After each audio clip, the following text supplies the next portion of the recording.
elephant room approaching it. First of all, this is from a flat iron because if you can't tell, my hair is literally a wreck right now. My hair is, for some reason, like, it's naturally just curly enough to have some form, but it's not quite curly enough to look good, and so sometimes I resort to flat ironing the top, but today I chose not to. Instead, I just brushed it out, and now it looks like this. Anyway, not a hickey, just a flat iron, and we're reacting to Fauzia's for Elise live performance, because that was heavily requested. And for anyone wondering, the copyright is a pain in my ass. And the biggest thing is the audio, actually, not the imagery. So I'm really scared to do any of her singer works, just because China's just gonna come for me. They are. Anyway, let's react to this. I hate this seat. I hate my hair. There we go. That sounds better.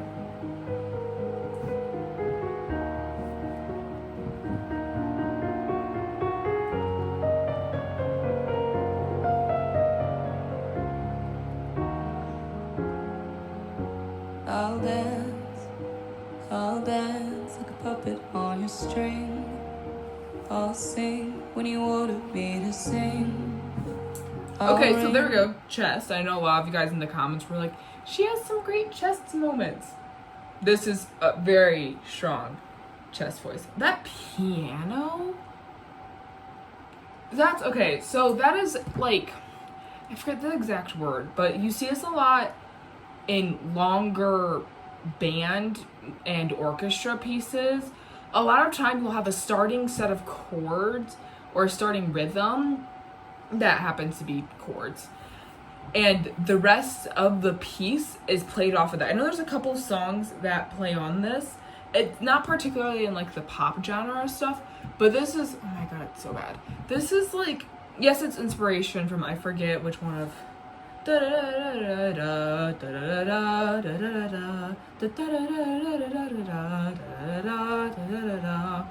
that was a horrible rendition by me, but a very well-known classical piece, and this is kind of taking it and branching off of it. Would be considered, I'm forgetting the word again, would be considered, it's something like a snippet, you know, like Doechie's Anxiety song, like that whole intro part, that would be considered close to this, except they are building across of it, building on top of it. That was a lot of talking for some instrumental. Like a desperate violin. You're so musical and honest. Head voice. Sound like it's true. You're unusual, creative, hard to do to be a muse. Okay, there's a little bit of falsetto in there. Like my name is Yoli. Okay, so there we go. There's the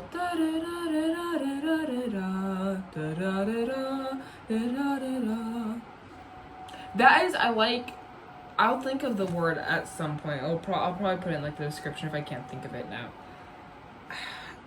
Words have not been treating me nice. But there is the play off of that. She definitely went through full range from chest to head. The falsetto was just a little bit up there and then came right down, just enough to like dip in but not make a proper like huge statement of it. She really is showing off her vocal form and just how she like enunciates her words and how she moves from note to note. There's a lot of different forms that vocalists can go, oh my god, that vocalists can use depending, of course, on how they're trained. If I'm listening to her right now, I would consider her more, this is off of my judgment, a little bit more like, not necessarily classically trained, but more definitely like she was trained for vocals. Like that was her thing. That's what she does. She does have hints in here that are pretty like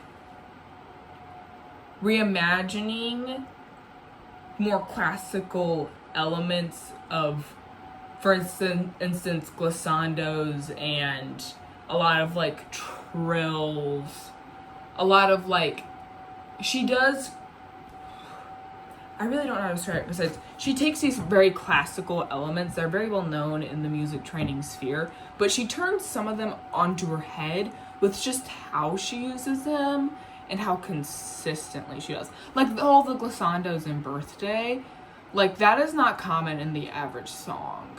But she takes the glissando, which is a classic instrumental thing. It's a classic instrumental skill and ability, and she kind of brings in the classically trained vocal elements to totally flesh out that part of her music. Get it?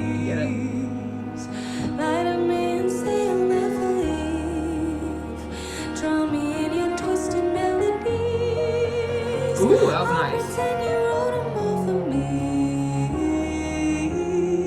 Arpeggio. I'll jump, if you ask, I'll say how high, I'll run like a ship. Okay, so this is more chest. That little bit of the I'll run, that was a little bit up in the throat, but not getting quite to the head voice. That is some very strong chest voice. I know a lot of you guys were like, holy cow, you have not heard her chest. Honestly, this is totally judging a book by the cover, but like the music, the range that she does for instrumentation and how she presents herself, I could have totally looked at her first glance and said, okay, she definitely does falsetto and head voice, but I have a feeling that she can also sing in the chest, also because of the genre she's in. I would consider her not quite pop, maybe like art pop or a little bit closer to like indie pop, just the style. Not saying that she's necessarily an indie or an unknown artist, but like the style of music she goes for. She doesn't go for the full One Direction, like she doesn't hit the Sabrina Carpenter. She kind of keeps it more closer to the indie genre. Or maybe I feel like art pop would be a good description for her. A little bit of Lana Del Rey vibes. That was what's on it now.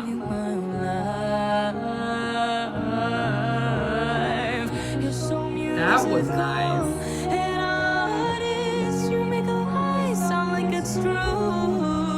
That was head, not quite falsetto.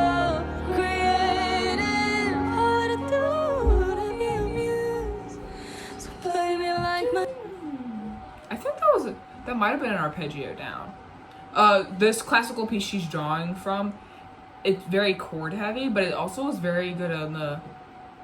It has a nice arpeggio range if you line up the notes correctly. She plays off of these arpeggio ranges that you can use quite well. Now, here's my confession. I'm not good at piano at all. This is meant to be played on piano, which there's a pianist in here. Honestly, I'm probably really wrong here, but I feel like some of her classical skill, her classical-ish skills, I feel like the piano accompaniment kind of portrays that very well more. Oftentimes, literally, high school, college, and oftentimes professional competitions for singing, even though those don't happen as much in the professional sphere, unless it's a full force unless it's a full force choir. A lot of those are piano accompaniments, and so that's why whenever I'm like, oh, she's probably classically trained, I mean, she probably came up from a lot of musical background. Like, she probably sang in high school, in middle school, even if it wasn't necessarily competitively. Just the way that she brings in the aspects of the string instruments and the piano so heavily makes me lend towards believing that she has at least some background in the musical arts. I could be totally wrong here. I know I'm sometimes really bad at guessing what like musical area people specialize in, but just her skills lead me to believe that, especially with how she uses her dynamic range and how she approaches the craft of singing in the first place. Like, if you look at her mouth movements, like here.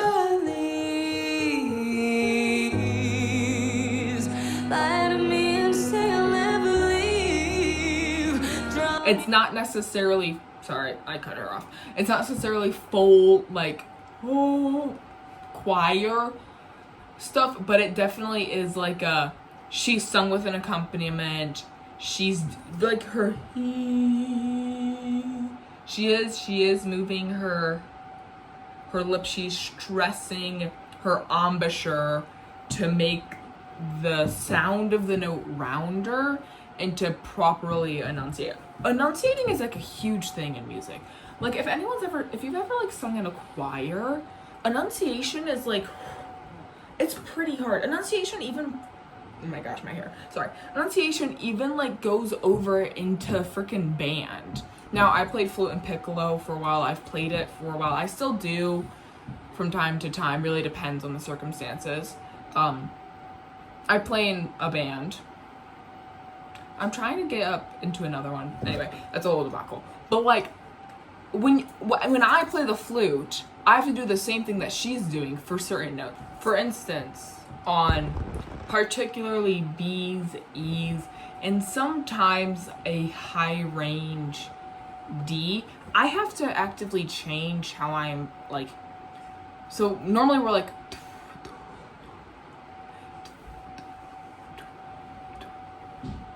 I have to change my embouchure, whether it be minutely, to fully get out that note. And it's the same in singing, and to see her know how to properly do that for each note is very impressive, and it once again leads me to make assumptions about her musical background.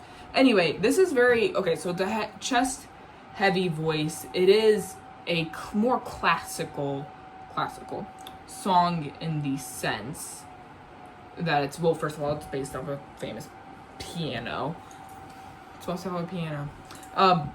It's more classical in this sense. It's also, okay, I'm gonna make a comment. I love the cinematography of just like the live performance. Like I love how we get up close to see her. Her eyeliner is on fleek. Somebody just ran the garbage disposal behind me.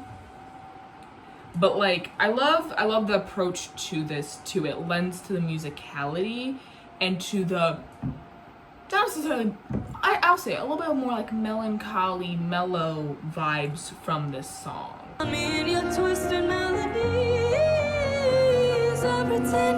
was an arpeggio.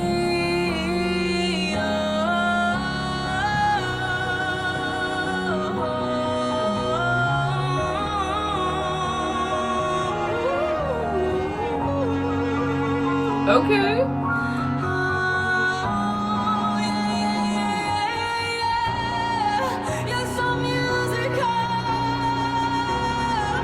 Okay, so we got a little bit of, that's head voice. None of that was falsetto, besides the very, very top of that long going arcing scale.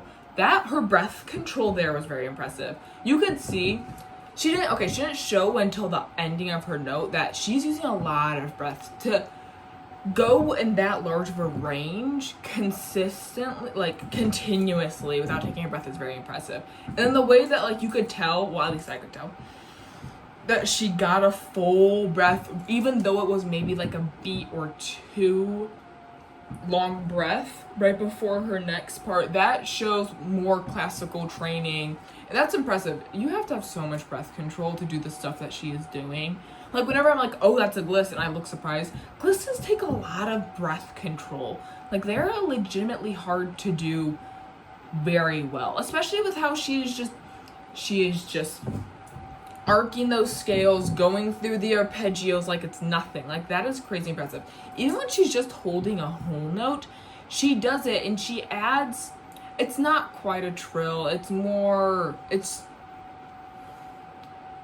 know how to put this into it. It's impressive, okay? She is very impressive in the technical, and also like this song, I really like it. I think it's a pretty nice song. Yes, it is like, it's a little bit sad. It's another like lost love and leaving me, like that type of song, which a lot of hers are, but I think she's probably drawing from personal experiences, and she's expressing herself through music, which is very commendable and very impressive again.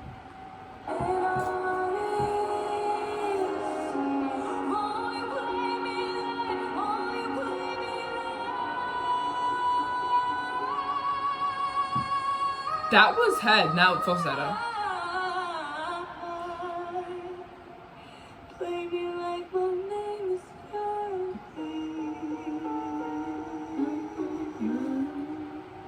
That was, okay, sweet ending.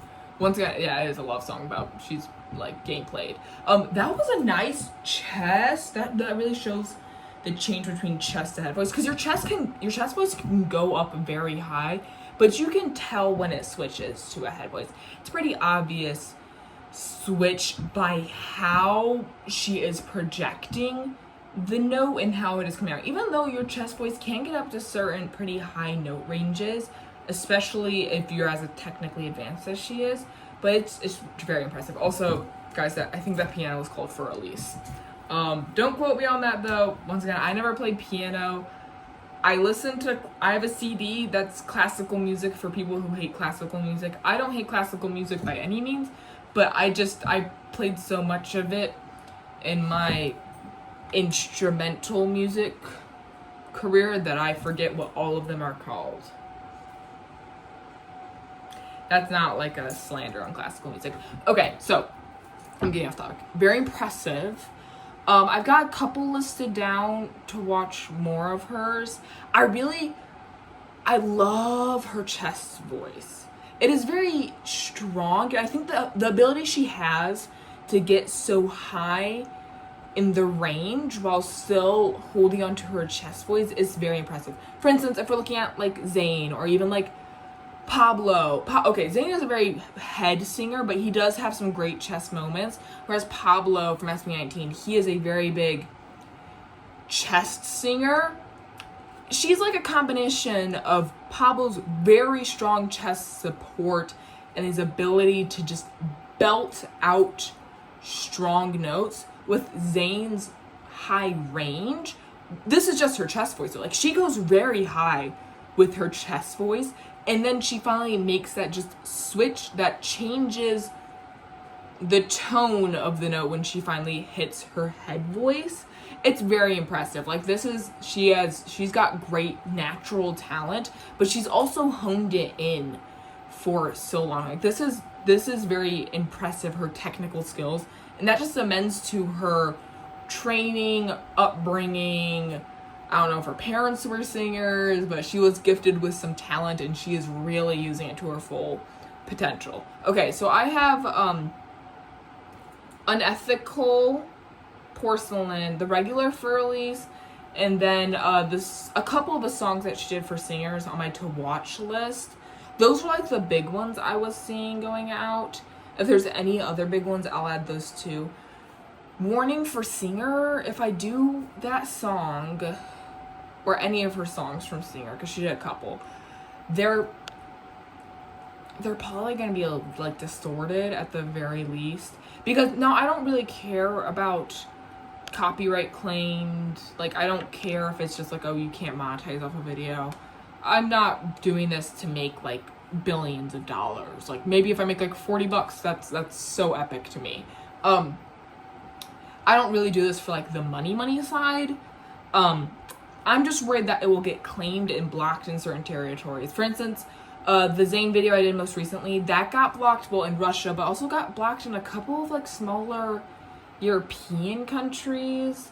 I know not a lot of my audience is there, but I don't want to like limit the reach of my videos. So the Singer one will probably have to be, oh my gosh, my hair is, see, can you tell like it like holds a curl, but then this is one of the parts that I tried to like straighten it. I'm probably gonna fry off my hair soon. I just don't want to limit my range, so those will probably have to be pretty distorted. I don't even know if I'll be able to show the image of them. Oftentimes though, it is the sound that gets copyrighted, not necessarily the image. Oh, also, a rule in free use, and a lot of you guys like, you talk too much. I cannot use more than 30 seconds of a song consecutively without getting claimed for copyright and breaking the rules of free use. So that's why I try to go between 10 to like 26, because I do not want to toe the line on 30. I don't want to do that. And then it gives me, first of all, I like to talk a lot.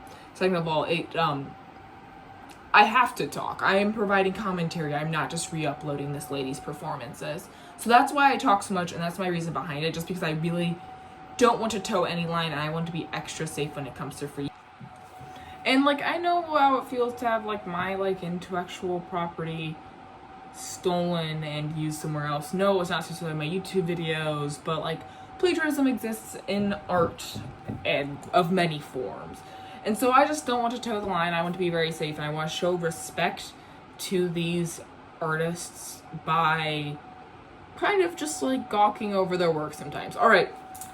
Enough of me talking about the stupid technical things of being a YouTuber in a copyright-heavy area. I will see you probably next week, unless I finish editing this, like, freaking, like, 40-minute long video before that. Bye-bye.